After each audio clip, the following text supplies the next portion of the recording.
G'day guys, welcome back to MG Rebuild. Today we're actually going to be trying to mount the front guards.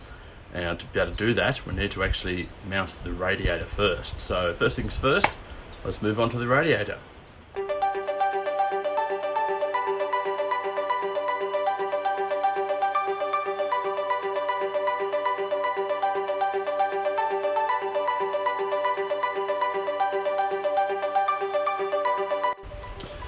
Okay, before we actually put the radiator in, we need to put the support brackets in, otherwise there's nothing supporting the top of the actual radiator when we actually do tighten up the bolts. If we don't do that, it causes a weak spot in the bottom of the radiator and could actually have the potential to crack the base of the radiator, so we'll put the supports in first.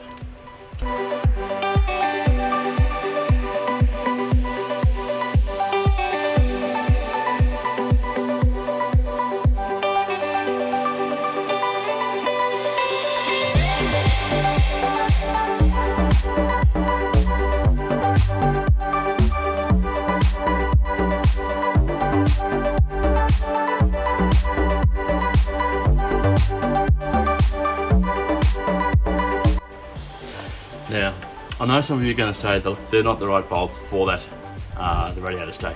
I'm only just sitting everything there on there at the moment, so it's actually reasonably solid. The reason for this is, one, I've got to find the right bolts because I've discovered that my labelling system that I did have wasn't as good as I thought it was. So some of the things that I've put down don't make as much sense as I thought they would have done, so I've got to try and work that out. The good thing is, a good friend of mine, Bruce, he's devised a very extensive list of fasteners for the TD. So I've got to go through that and measure up some bolts and find out the right ones for those. You'd also notice that neither the radiator or the stays are actually restored as yet. I haven't got around to them, but they certainly will be painted up. I've still got to take the radiator down to have it doesn't need to be pressure tested, but just to be cleaned and flushed and just tidied up a bit. So from now, I will still put the bolts on the bottom of the radiator, although that is a sod of a job to do, just to give it a little bit more stability, and then we'll move on to the actual shroud that goes around the radiator.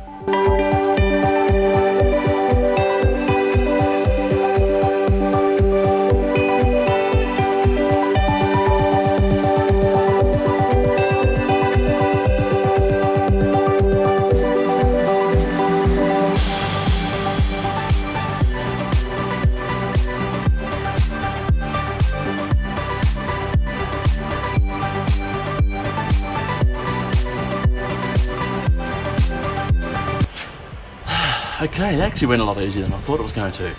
Now, the actual rubbers themselves are still the old ones, they still perish and still need replacing, so I've got no doubt that the new ones will be a lot harder to do. So, anyway, moving along. Good news is, just found the bolts for the radiator, top radiator stay, so we'll pop those in now.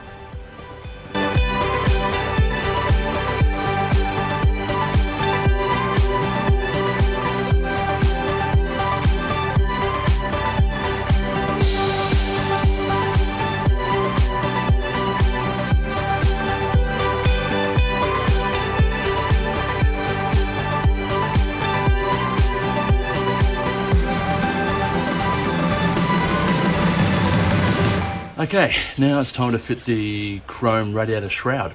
Now, I haven't actually had this chromed yet. I actually haven't had any work chromed yet. So, if anyone in Australia can actually give me some recommendations on who to actually use for the chrome work, obviously I want a good job, but also I don't want to have to pay the earth and have to remortgage my house as such to be able to get it all done, because I know it's going to be expensive.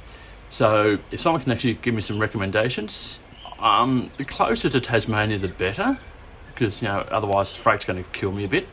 But yeah, if you know of a good one, let me know.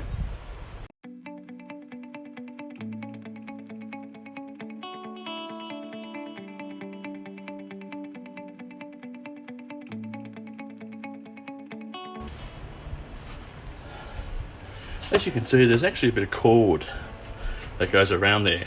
Now I'm pretty sure that's not the original style of it, and it does cover up all the screw holes. So let's take those off first. Actually, this is a bit of fun.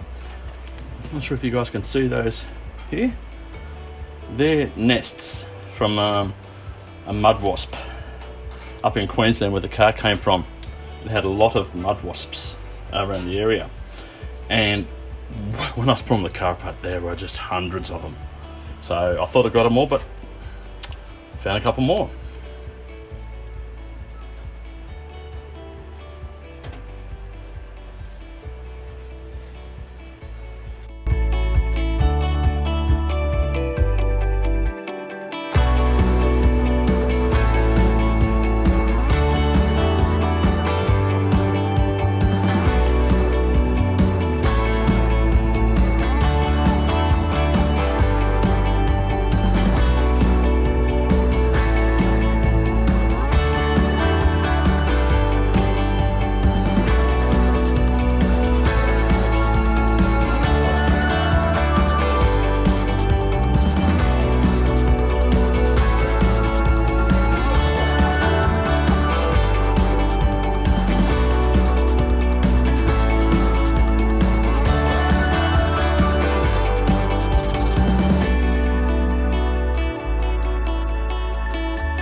All done.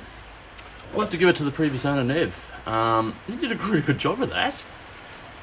And to be quite honest, I thought it may have actually been original when I first saw it, but from what I've read, I don't think it is. But once again, leave me a comment if you know something different. So that was really well done. So let's keep moving.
Okay, now they're all done. I actually having to go around and tighten everything up now, otherwise I'm going to have issues with lining things up later on, so I'll just do that now.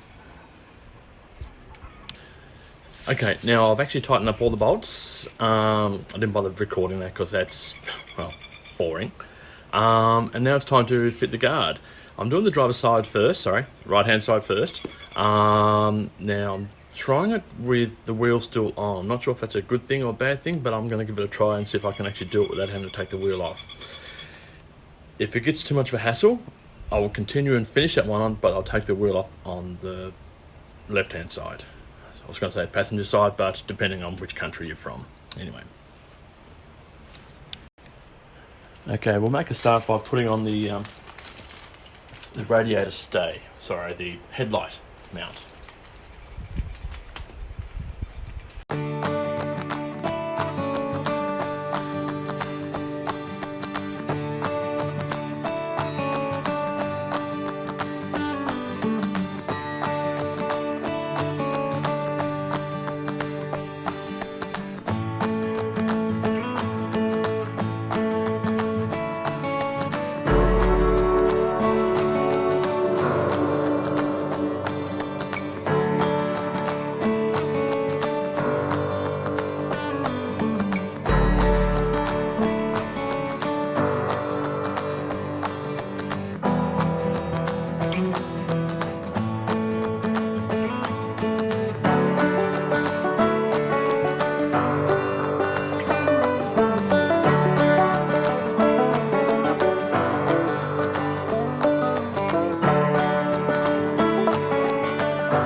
Okay, I'm going to have to take that wheel off after all.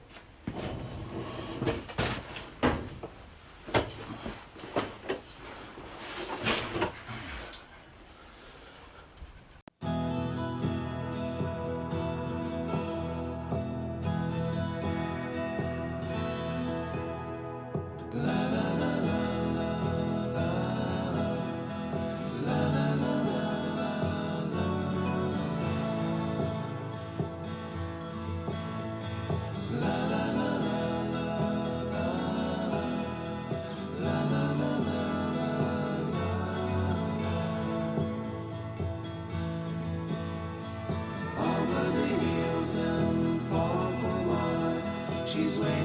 love to be realized. I'll send her my heart covered as a gift and hope that you'll take it into her side.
She's waiting for love to be realized. I'll send her my heart covered as a gift and hope that you'll take it into her side. La la la la la la la la la la.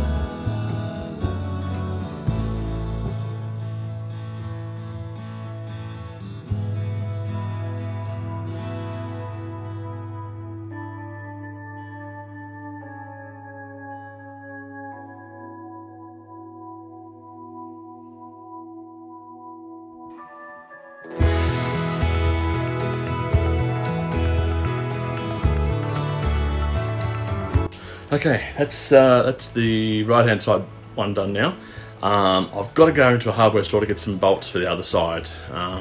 When I was pulling the car apart, there were several bolts missing, so I've got to pop down, get some of those, and then I'll be back. Okay, then let's move on to the left hand side.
Well, the old girl's starting to take shape now. She's got all 4 guards on, and the radiator mounted as well.